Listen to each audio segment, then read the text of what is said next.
పాత్ర వహించారో డిప్లొమసీలో కానీ, పొలిటికల్ స్పెక్ట్రంలో కానీ, యూనిఫార్మ్డ్ సర్వీసెస్లో కానీ, నేను ఖచ్చితంగా ఒకటి మాత్రం గ్యారంటీగా చెప్పగలను మ్యామ్. వీళ్ళు గత 15 రోజులు అసలు నిద్రపోలేదు అని చెప్పుకోవచ్చు. మహా అయితే వీళ్ళకి 1 గంట 2 గంటలు చాలా అదృష్టం బాగుంటే ఒక 3 అవర్స్ దొరుకుండొచ్చు మ్యామ్ పడుకోవడానికి. దట్ లెవెల్ ఆఫ్ ప్రిపరేషన్ చేస్తే గనక ఇలాంటి పరిణామం మనకు కనిపించదు. యా సార్, ఆల్రెడీ పాకిస్తాన్కి ఒక క్లూ ఉంది ఆర్ ఇంటెలిజెన్స్ రిపోర్ట్ ఉంది, డెఫినెట్లీ భారతదేశం ఏదో చేయబోతోంది అనేసి ఒక క్లూ ఉంది సార్. సార్ వాళ్ళు కూడా అట్లనే మన మీద నిగరాని పెట్టుంటారు కదా, వీళ్ళు ఏదో చేయబోతున్నారు, సంథింగ్ దే ఆర్ ప్రిపేరింగ్ అని. వాళ్ళకు ఒక్క క్లూ కూడా అందలేదా? అంటే we are going to do on this day this time అని అట్లాంటి క్లూ ఏం దొరకలేదంటారా? ఎందుకు ఇంత సైలెంట్ గా ఉంది? మ్యామ్ ఒక మాట నేను చెప్తాను. నేను వాడే పదాన్ని తప్పుగా అర్థం చేసుకోవద్దు. కాకపోతే పాకిస్తాన్ మిలిటరీ ఈజ్ ఎ తుపాస్ మిలిటరీ. అసలు వాళ్ళకి ఒక ఇంటెలిజెన్స్ నెట్వర్క్ కానీ, ఒక డిఫెన్స్ సిస్టమ్ మీద అవగాహన కానీ, డిప్లొమాటిక్ ఎలాగ దేశాన్ని గెలుచుకోవాలన్న అవగాహన కానీ ఏమీ లేదు madam. Pakistan army is busy in business madam. వీళ్ళు real estate projects, petrol pump నడుపుకోవడాలు ఇలాంటివి చేస్తున్నారు. They are busy in making money and fortunes for themselves. అసలు ప్రొఫెషనలిజం అన్న పదమే పాకిస్తాన్ ఆర్మీలో లేదు. So there it is a clear sign of complete intelligence failure on part of the Pakistan army. నేనే Pakistan army chief అయితే మేడం, ఈ రోజు మార్నింగ్ 7 o'clock నేను ఊరేసుకొని చచ్చిపోతా, లేదంటే నా రెసిగ్నేషన్ నేను గవర్నమెంట్ కి సబ్మిట్ చేసేస్తా. Because as the leader of 6 lakh standing army, I failed to gather intelligence about enemy striking on my territory. Madam, Bahawalpur is 150 kilometers deep inside Pakistan territory. నేను చీఫ్ అయ్యి నా దేశంలో ఎవరైనా 150 kilometers లోపలికి వచ్చి నా గుండెల మీద బాంబు వేసి వెళ్ళాడు అంటే I will definitely resign the post. So అది Pakistan army is not a professional army madam. మనము వరల్డ్ లెవెల్లో కూడా చాలా జాయింట్ ఎక్సర్సైజెస్ చేస్తాం. ఆ జాయింట్ ఎక్సర్సైజ్ చేసినప్పుడు పాకిస్తాన్ ఆర్మీకి రూపాయి రెస్పెక్ట్ కూడా రాదు. ఎందుకంటే they know they are unprofessional army. They are more into training terrorist, they are more into business, they are more into drug trafficking, they are more into hawala, they are more into weapons trafficking అనే clarity యావత్ ప్రపంచానికి ఉంది. So that is why Pakistan army కి internationally reputation అన్నది zero ఉంది. So nobody respects Pakistan army because I have been part of many joint operations. ఆ joint operations లో అసలు మనం కోర్లో ఏమంటారు దాన్ని, మనము కరివేపాకు తీసి పడేస్తాం కదా, అలా పాకిస్తాన్ ఆర్మీ కూడా తీసి పడేస్తారు. బికాజ్ వాళ్ళకి ప్రొఫెషనలిజం లేదు. మీరు నన్ను అడిగితే Bangladesh army is much more professional than Pakistan army. Sri Lankan army is much more professional than the Pakistan army. Pakistan army is useless. Okay, ఇప్పుడు 9 స్థావరాలని టార్గెట్ చేసి మనం కొట్టాం సార్. 9 స్థావరాలు కూడా మనం చెప్తున్నాం ఇది ఉగ్ర స్థావరాలు అని చెప్తున్నాం సార్. ఇది ఎన్నేళ్ల నుంచి పెంచి పోషిస్తోంది ఆ స్థావరాలు? సార్ 9 ఉన్నాయా? పాకిస్తాన్ లో 9 ఉన్నాయా? లేదు మేడం, ఇంకా చాలా చాలా స్థావరాలు ఉన్నాయి. దీస్ వేర్ ది, అంటే ఇవి 9ని ఎందుకు చూస్ చేసాము అంటే మ్యామ్, గత 2005 నుంచి ఇప్పటి వరకు గత 20 సంవత్సరాల్లో జరిగిన దాడుల్లో ఏ ట్రైనింగ్ క్యాంప్స్ నుంచి అయితే ఉగ్రవాదులు వచ్చారో వాటి జాబితా మన దగ్గర ఉంది. కాబట్టి ఆ జాబితా ప్రకారంగా వీటిని మనము ప్రయారిటైజ్ చేశాము.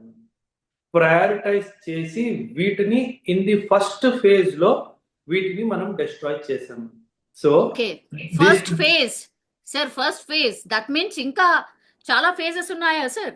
100% madam, because this is not the end of war on terrorism madam, this is the beginning of war on terrorism. ఎందుకు అంటున్నానంటే పాకిస్తాన్ లో ఒక సూచన ప్రకారము 30,000 మంది పైగా ట్రైన్డ్ టెర్రరిస్టులు ఉన్నారు. వీళ్ళు ఇప్పుడు మనము ఈ అటాక్ చేయడానికి ఒక 10-12 రోజులు తీసుకున్నాం. కాబట్టి వీళ్ళు ఏం చేశారంటే ఈ అందరు ఉగ్రవాదుల్ని ఆఫ్ఘనిస్తాన్ బార్డర్ కి తరలించేశారు. సో బికాస్ ఆఫ్ దాట్ మనం హెవీ క్యాజువల్టీస్ వాళ్ళ మీద ఇన్ఫ్లిక్ట్ చేయలేకపోయాం.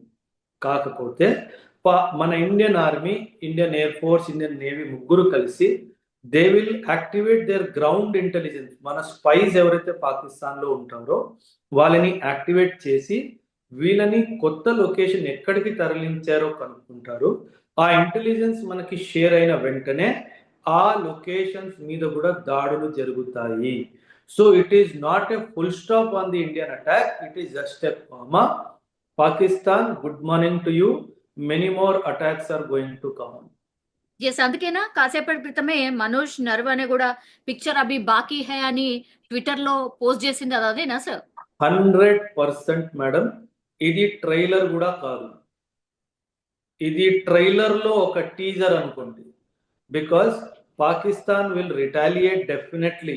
వాడు వాళ్ళ పాపులేషన్ ని, వాళ్ళ పొలిటికల్ క్లాస్ కి ఏదో ఒకటి మెసేజ్ ఇవ్వాలి కాబట్టి మన సైన్య దళాల మీదైనా, మన సివిలియన్ ఎస్టాబ్లిష్మెంట్ మీదైనా, ఏదైనా పెద్ద పట్టణం మీదైనా ఖచ్చితంగా దాడి జరుగుతుంది. సో మనము దానికి కూడా సంసిద్ధంగానే ఉన్నాము.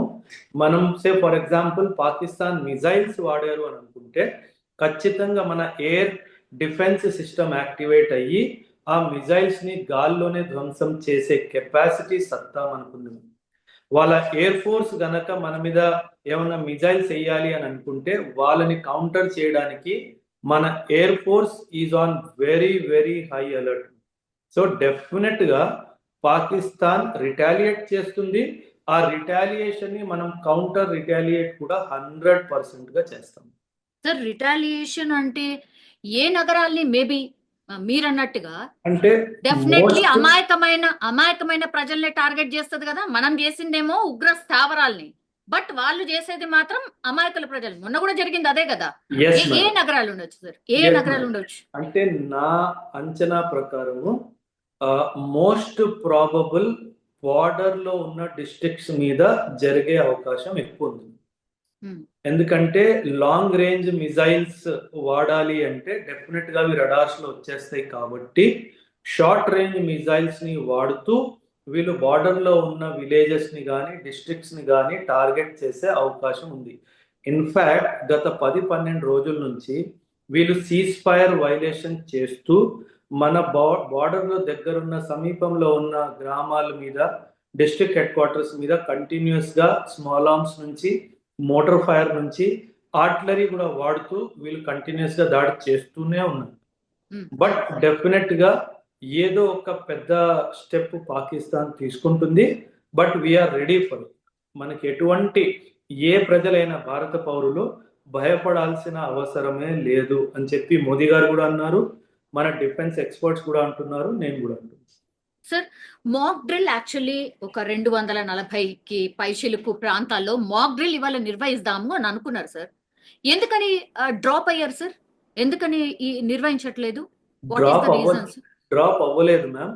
244 డిస్ట్రిక్ట్స్ లో మాక్ డ్రిల్ ఇంకా నడుస్తూనే ఉంది మ్యామ్. ఇదంతా military strategy. Military strategy. Government ఏమంటుందంటే 7వ తారీఖు